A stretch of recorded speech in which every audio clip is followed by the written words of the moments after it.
নমস্কাৰ, মই লক্ষ্মী চুতীয়া। আজি 4 জুন তাৰিখৰ টাস্ক আছিল ৰেকি কি। এতিয়া ৰেকি হ'ল চকুৰে নেদেখা অতি সূক্ষ্ম কণিকাৰে আমাৰ দেহটো আবৃত, যাক আমি আভাদেশ বুলি কওঁ।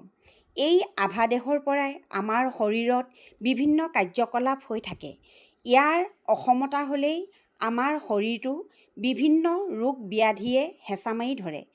বিশ্বব্ৰহ্মাণ্ডত বিয়পি থকা এই জীৱনী শক্তিৰ দ্বাৰা আমাৰ দেহৰ ঋণাত্মক ৰোগ ব্যাধি দূৰ কৰিব পৰা প্ৰক্ৰিয়াকে ৰেকি বুলি কোৱা হয়।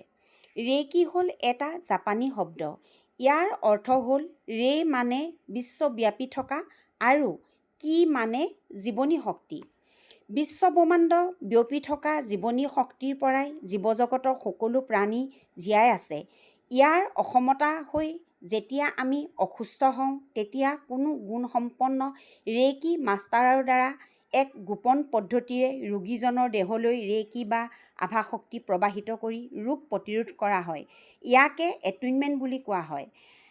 জাপানৰ কিয়োটো বিশ্ববিদ্যালয়ৰ অধ্যাপক ডাক্তৰ মিকা উচুই আজিৰ পৰা প্ৰায় 184 বছৰ পূৰ্বে এই ৰেকি পুনৰ আৱিষ্কাৰ কৰি এই প্ৰক্ৰিয়া প্ৰৱৰ্তন কৰে। Thank U.